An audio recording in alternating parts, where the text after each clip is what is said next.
प्यारे छात्रों, हम लोग कक्षा 12 समाकलन के क्लास में एक बार पुनः उपस्थित हुए हैं। इस बार हम लोग जो निश्चित समाकलन पढ़ रहे थे उसके अंतर्गत हम लोगों ने प्रगुणों के आधार पर निश्चित समाकलन के सूत्रों को, क्वेश्चनों को हल करना हमने सीखा था। आज हम निश्चित समाकलन को योग की सीमा के रूप में सीखेंगे कि योग की सीमा के रूप में निश्चित समाकलन के क्वेश्चन को कैसे हम सॉल्व करते हैं, कैसे प्रदर्शित करते हैं, इसका सूत्र क्या होता है। ये समाकलन का मेरा आज का आखिरी टॉपिक होगा। हम लोग यदि एक फलन ले लेते हैं और यह फलन का ग्राफ हमने ले लिया, यह हमारा फलन है। यह फलन चूंकि निश्चित समाकलन हम लोग सीख रहे हैं तो उसके लिए हमने लोअर लिमिट ले ली x बराबर a, अपर लिमिट हमने ले लिया है x बराबर b। हम क्या करेंगे, a और b के बीच के इंटरवल को हम लोग n छोटे छोटे भागों में डिवाइड करते हैं।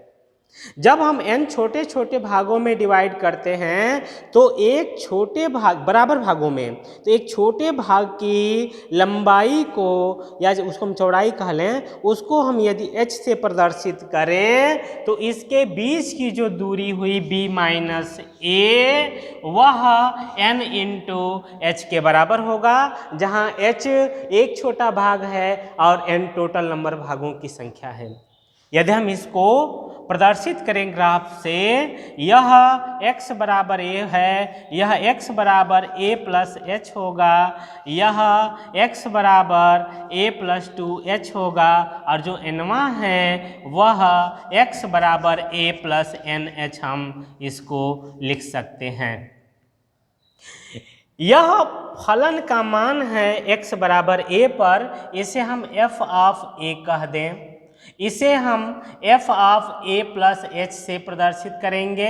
यह लंबाई हमारी f a प्लस 2h के बराबर होगी और यह जो लंबाई है वह f a प्लस nh के बराबर होगी।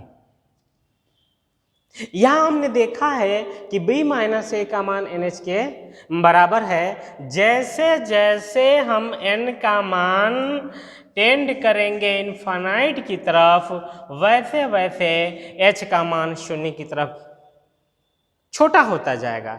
जैसे जैसे हम इसके पार्टीशन की संख्या बढ़ाते जाएंगे, भागों की संख्या बढ़ाते जाएंगे, उनकी चौड़ाई कम होती जाएगी। अर्थात जब हम n को टेंड करते हैं इनफाइनाइट की तरफ तो h का मान शून्य की तरफ हमारा आता है।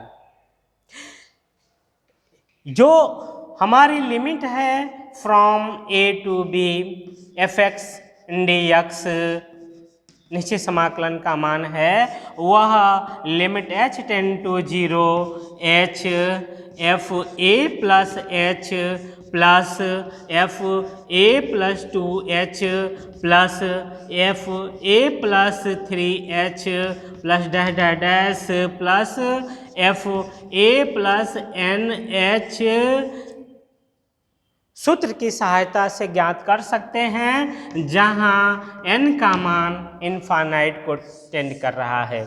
यह सूत्र ही योगफल की सीमा के रूप में निश्चित समाकलन को प्राप्त करने के लिए हम प्रयोग करते हैं। हमें एग्जाम्पल के माध्यम से इसको बेहतर ढंग से समझ सकते हैं। इसी सूत्र की सहायता से हम योगफल की सीमा के रूप में निश्चित समाकलन का मान ज्ञात करेंगे। उसके लिए हम क्या करते हैं, और उसके लिए हम एक एग्जाम्पल ले लें। हमने एक एग्जाम्पल ले लिया, यह सूत्र हम यहीं छोड़ दे रहे हैं।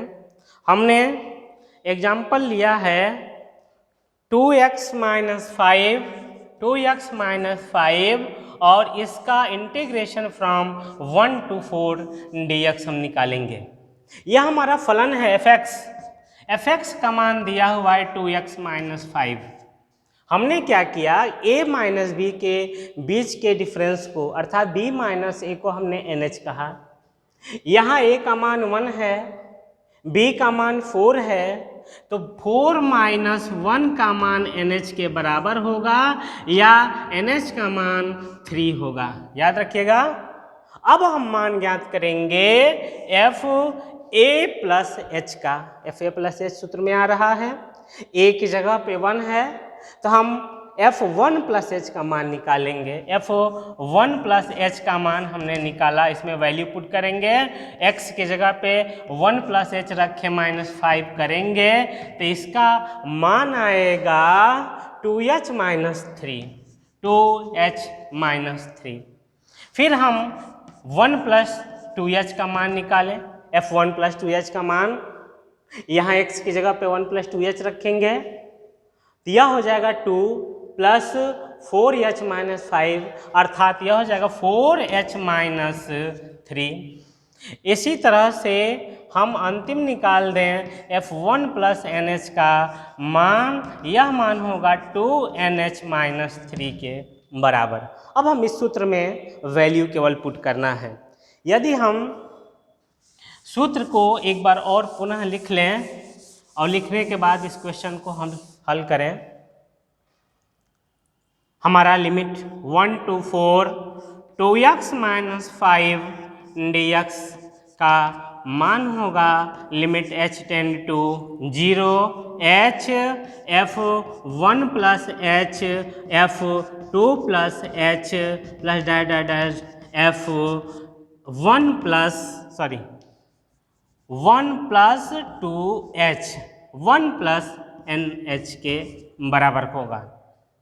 केवल वैल्यू पुट करनी है। अब limit h tend to 0 h into, इसका मान हमने रखा, इसका मान हमने निकाला है 2h माइनस 3 के बराबर, तो 2h माइनस 3 प्लस इसका मान 4h माइनस 3 प्लस डैश और इसका मान हमारा आया है 2nh माइनस 3 के बराबर। सिंप्लीफाई करनी है, limit h tend to 0 h bracket में 2h plus 4h plus 2nh में से यदि हम 2h को कॉमन ले लेते हैं तो हमारा मिलेगा 1 plus 2 plus 3 plus dash plus n के बराबर। -3 -3 -3 -3 कितनी बार होगा? n बार होगा, तो इसे हम लिख सकते हैं 3 इंटू n के बराबर। यह 1 धन 2 धन 3 धन n प्राकृतिक संख्याओं का योगफल है। n प्राकृतिक संख्याओं का योगफल हम जानते हैं कि n प्लस 1/2 के बराबर होता है। यह वैल्यू हम पुट करेंगे और उसके लिए हमने यहाँ इसको सॉल्व करेंगे। हमने क्या किया, बराबर limit h tend to 0 h, इसका मान हमने रखा n ब्रैकेट में n प्लस 1/2, तो 2 से यह 2 खत्म होगा, यहाँ h बचा, अंदर n प्लस 1 बचेगा और माइनस में 3n बचा।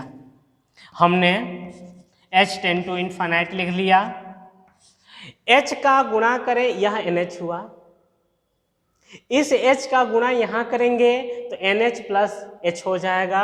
हमें मिला NH ब्रैकेट में NH प्लस h और माइनस 3NH।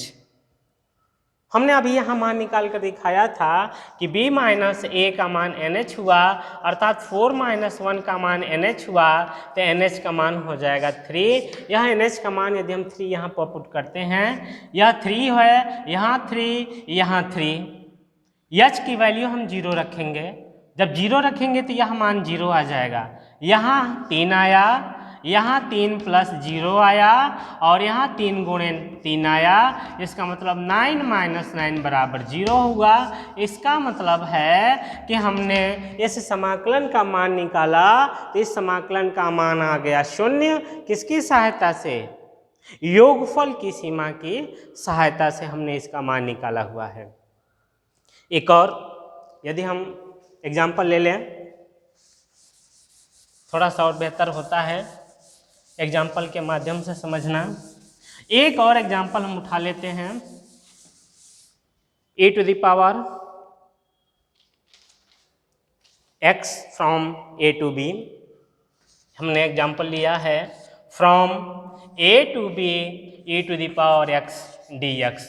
यहाँ फलन हमारा है e to the power x, f a plus h का मान होगा e to the power a plus h के बराबर, f a plus two h का मान होगा e to the power a plus two h के बराबर, और F a plus N h का मान होगा e to the power a plus N h के बराबर।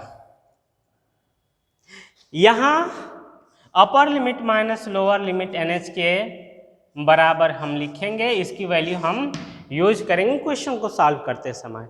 अब हम फार्मूला यूज कर रहे हैं from A to B E to the power x dx, योगफल की सीमा limit h tend to 0 h, bracket में e to the power a plus h plus e to the power a plus 2h plus e to the power a plus 3h plus अंत में a to the power a plus N H से हम इसको solve करेंगे। इसका मान h tend to infinite h into e to the power ah common है, हम e to the power ah को बाहर निकाल लेंगे। जब e to the power a plus h को हम बाहर निकाल लेंगे तो यहाँ बचा 1, यहाँ बचा e to the power h, यहाँ बचा e to the power 2h, और अंत में बचेगा e to the power n minus 1 into h। यह एक गुणोत्तर श्रेणी हुई। गुणोत्तर श्रेणी के n पदों का योगफल वाला सूत्र हम यहाँ पर लिखेंगे, और जब लिखेंगे तो मिलेगा क्या, limit h tend to 0 h e to the power a plus h तथा उसके बाद e to the power n h minus 1 upon e to the power h minus 1। अब केवल हमें वैल्यू पुट करना है, h का मान 0 रखेंगे, इसको पहले हम इसके नीचे ला दें।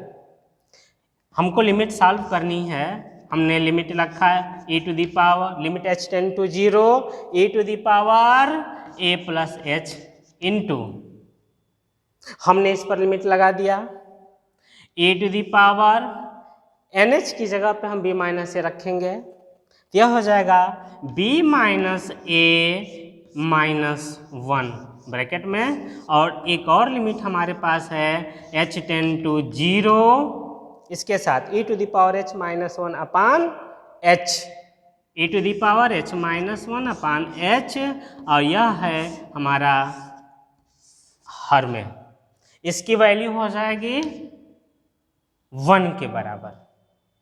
ठीक है, इसकी वैल्यू हमारी 1 के बराबर हो जा रही है। यहाँ पर हम सॉल्व कर लेते हैं इसको, एक दो स्टेप और बचा हुआ है। यह बराबर होगा, यदि h का मान 0 रखेंगे तो यह e to the power a मिल जाएगा, e to the power a यहाँ हमें मिला ही है e to the power b minus a minus 1, और इसका मान आ गया हमारा 1 के बराबर, इनटू में यह हो गया 1। इसको सिंप्लीफाई कर लें, e to the power a e to the power b minus a minus e to the power a, अर्थात इसका मान होगा e to the power b minus e to the power a। हमने समाकलन के योग निश्चित समाकलन का मान योगफल की सीमा के रूप में हमने ज्ञात कर लिया है। अब एक दो हमारे विशेष प्रकार के जो निश्चित समाकलन के क्वेश्चन हैं उनको हम लोग सीख लेने का प्रयास करेंगे, ताकि हल करने में कंपटीशन में ऐसे क्वेश्चनों की संख्या ज़्यादा होती है तो उसको हल करने में हमको ज़्यादा परेशानी ना हो। हमने एक एग्जाम्पल उठा लिया है कि यदि f(x) का मान दिया हुआ है, f(x) का मान दिया हुआ है 2x प्लस 1, 2x प्लस 1, जबकि 1 is less than equal to x less than equal to 2, और x स्क्वायर प्लस 1 जबकि 2 is less than equal to x less than equal to 3। हमें मान निकालना है 1 2 3 f(x) का। हमने देखा fx दो हिस्सों में बटा हुआ है, एक हिस्सा 1 से 2 तक है, दूसरा हिस्सा 2 से 3 तक है, तो यह लिमिट भी हम दो हिस्सों में बांट देंगे, एक 1 से 2 होगा और दूसरा 2 से 3 होगा। यहाँ तो fx है ही है, fx dx, और यहाँ भी हमने लिखा fx dx। केवल वैल्यू पुट करना है 1 to 2 fx। जब 1 और 2 के बीच में हमारा x का मान है तो फलन का मान है 2x + 1। हमने लिखा 2x + 1 dx प्लस जब हमारा x का मान 2 और 3 के बीच में है तो फलन का मान है x² + 1, अर्थात इसका माना है x² + 1। हमें केवल अब समाकलन ज्ञात करना है।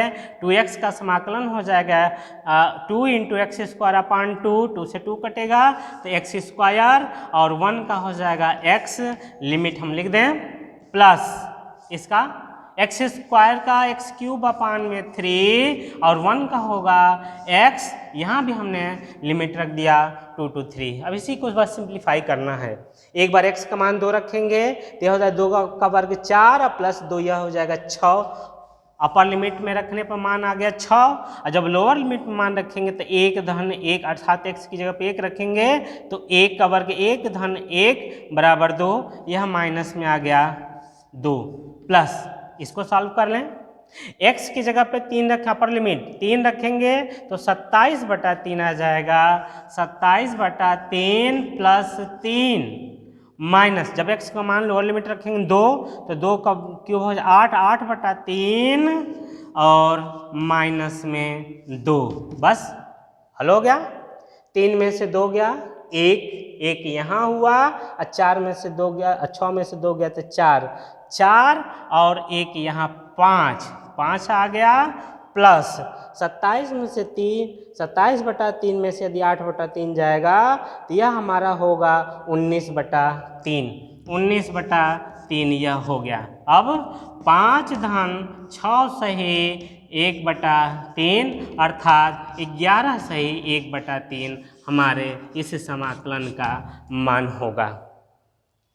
एक एग्जाम्पल हम और ले लेते हैं।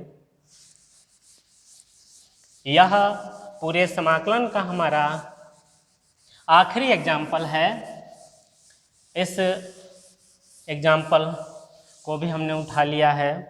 यह हमने एक एग्जाम्पल उठाया 3x - 2 फ्रॉम 1 to 2। एग्जाम्पल हमने लिया इंटीग्रेशन 1 to 2 मॉड में 3x - 2 dx। मॉड में यदि पॉजिटिव चीज़ है तो मॉड हट जाता है, कोई वैल्यू में अंतर नहीं आता, लेकिन यदि मॉड के अंदर निगेटिव चीज़ है तो जब हम मॉड हटाएंगे तो एक माइनस का अंतर आ जाएगा। हम यह कहाँ से पाते हैं? हम जब 3x - 2 को 0 करेंगे तो x का मान 2/3 आएगा, अर्थात यह दो हिस्सों में तोड़ेंगे, एक 1 से 2/3 तक और दूसरा 2/3 से 2 तक। मॉड 3x - 2 dx और यहाँ भी मॉड 3x - 2 dx। इस इंटरवल में हमारा मॉड निगेटिव है, मॉड के अंदर वाली चीज़ निगेटिव है, अर्थात जब मॉड हटाएंगे तो इसके साथ एक निगेटिव चिन्ह आएगा जो इसको प्लस और इसको माइनस बना देगा। हमने इसको लिखा 1 to 2/3 2 - 3x dx और प्लस मॉड हमने हटा दिया। अब यहाँ जब मॉड हटाएंगे 2/3 से 2 के बीच में मॉड के अंदर वाली चीज़ प्लस है, इसका मान प्लस है तो हम मान हटा सकते हैं, कोई अंतर नहीं पड़ेगा। हमने यहाँ लिखा 2/3 से 2 3x - 2 dx। अब केवल हमें सिंप्लीफाई करना है। 2 का समाकलन होगा 2x, 3x का समाकलन होगा 3x² 2। इस पर हम लिमिट लगा दें 1 से 2/3 तक। 3x का समाकलन होगा 3x² 2 और -2 का 2x, इस पर भी लिमिट लगा दें 2/3 से 1 तक, सॉरी 2 तक। केवल सिंप्लीफाई और करना है हमें, बस 1-2 लाइन और बचा हुआ है। हमने यहाँ अपर लिमिट रखा 2/3, तो यह हो जाएगा 4/3 माइनस 4/9 में 3 का गुणा करेंगे तो 4/3 होगा, 2 से भाग देते 4/6 हो जाएगा, माइनस 2 प्लस 3/2 प्लस यहाँ हम 2 रखेंगे, 2 का वर्ग होगा 4, 4 से हम 12 में 2 का भाग देंगे तो 6 माइनस 4 और माइनस में जब हम इसका मान रखेंगे तो यह 4/6 आएगा और यह हो जाएगा प्लस में 2/3 रखेंगे तो 4/3 आ जाएगा। इसको सिंप्लीफाई कर लें, 4/3 यहाँ है, 4/3 यहाँ है, जोड़ेंगे तो 8/3 आ जाएगा, प्लस 3/2 प्लस 6 में से 4 गया तो 4 और 2 6, ये 6 और 6 खत्म हो जाएंगे, बचेगा -4/6 और -4/6 अर्थात माइनस में 8/6 होगा, और जिसे हम जब सिंप्लीफाई करेंगे 2/3 2/3 करेंगे तो 4/3 हो जाएगा। ये हमारा 4/3 होगा। इसी को हमें बस सॉल्व कर देना है। इसको हल कर दें, जब हल कर देंगे लघुत्तम लेकर के, हमने लघुत्तम ले लिया, इसको 8/3 माइनस 4/3 करेंगे तो 4/3 आ गया, प्लस में और प्लस 3/2 कर देंगे, लघुत्तम लेंगे, लघुत्तम ले लेंगे हम 6, यह हो जाएगा 8 और 9, 9 8 17/6 आ जाएगा, जो कि हमारा उत्तर होगा। यह हमारा आंसर होगा। देख लेते हैं, 8/3 माइनस 4/3, यह 4/3 और प्लस 3/2, 6 हमने लघुत्तम लिया तो यह हो गया 8 और यह हो गया 9, इसका मान हो गया 17/6। इस तरह से हमने समाकलन के अंतर्गत अनिश्चित समाकलन पढ़ा, जिसकी 4 विधियां हमने पढ़ी, निरीक्षण द्वारा समाकलन, प्रतिस्थापन द्वारा समाकलन, खंडशः समाकलन और आंशिक भिन्नों में वियोजन द्वारा समाकलन।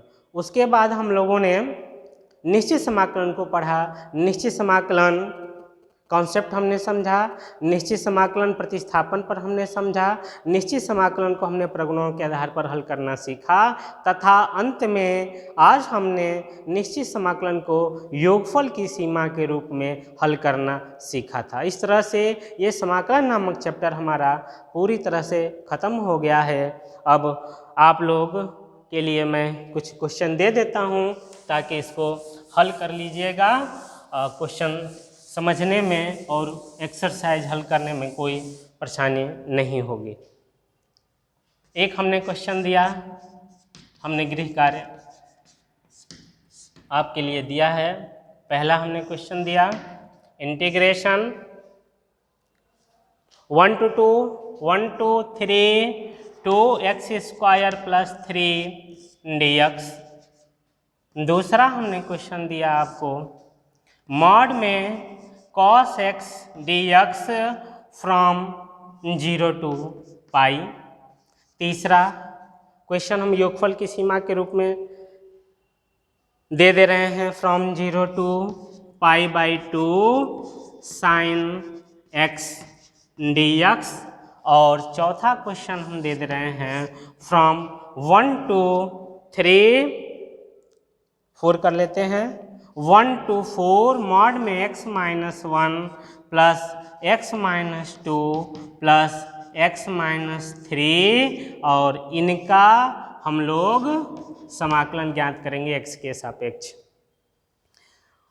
इस तरह से प्यारे बच्चों, उम्मीद है हम लोगों के इस क्लास के माध्यम से हम लोगों ने जो समाकलन को देखा था, समाकलन के कॉन्सेप्ट को समझा था, उसको क्वेश्चन, एक्सरसाइज, कॉन्सेप्ट, एग्जाम्पल के माध्यम से और बेहतर ढंग से हम लोगों ने समझने का प्रयास किया था। उम्मीद है आप लोगों को समाकलन समझने में बहुत परेशानी नहीं हुई होगी। एक एग्जाम्पल जो हमने होमवर्क दिया हुआ है sin x, ये योगफल की सीमा के रूप में इसे सॉल्व करना है। इसे योगफल की सीमा के रूप में मान ज्ञात करनी है। इसे भी योगफल की सीमा के रूप में हमें इसका मान निकालना है सीमा के रूप में। यहाँ हम देख रहे हैं कि साइन एक्स आया है। साइन एक्स को योगफल की सीमा के रूप में मान ज्ञात करने के लिए एक सूत्र की आवश्यकता पड़ेगी। वह सूत्र मैं दे रहा हूँ। वह सूत्र है sine A plus H plus sine A plus 2h plus dash dash dash sine A plus N H. इसके लिए हम फार्मूला दे रहे हैं। इसका मान हो जाएगा हमारा sine A plus n plus 1/2 into H into sine N H upon में 2 और बटा में साइन एच अपान 2। इस सूत्र की सहायता से जब हम इसको एक्सपेंड करेंगे, सूत्र पर एक्सपेंड करेंगे, तो वहाँ पर यह मान हम यह सूत्र की सहायता से इसको इतना लिख सकते हैं और उसके बाद इस पर हम लिमिट के क्वेश्चनों को सिंप्लीफाई करेंगे। इसी तरह से यदि कास के लिए क्वेश्चन दिया हुआ हो तो कास के लिए भी हम फार्मूला दे रहे हैं cos A plus H plus cos A plus 2h। यदि यह n पदों तक हमारा दिया हुआ है cos A plus N h के बराबर, तो इसको भी हम सिंप्लीफाई जब करते हैं यह हमारा मान आता है cos A plus n plus 1/2 into H into यहाँ बस केवल कॉस में परिवर्तन होगा, बाकी यहाँ साइन होगा, यहाँ भी साइन ही रहेगा, साइन एन एच अपान 2 और बटा में साइन एच अपान 2। इन सूत्रों की सहायता से हम योगफल की सीमा के क्वेश्चनों को आसानी से हल कर सकते हैं तथा जो हमारे पास ज्ञात सूत्र हैं जैसे समांतर श्रेणी के n पदों का योगफल, n प्राकृतिक संख्याओं का योगफल, प्राकृतिक संख्याओं के वर्गों का योगफल, प्राकृतिक संख्याओं के घनों का योगफल तथा जो हमारा गुणोत्तर श्रेणी का सूत्र है उसके n पदों के योगफल का सूत्र, उन सूत्रों की सहायता हम प्रयोग करते हैं योगफल की सीमा के अंतर्गत जब निश्चित समाकलन का मान ज्ञात करना होता है तब। तो आज के लिए बस इतना ही। अब इसी के साथ हमारा समाकलन नामक चैप्टर पूरी तरह से खत्म होता है। बहुत बहुत धन्यवाद।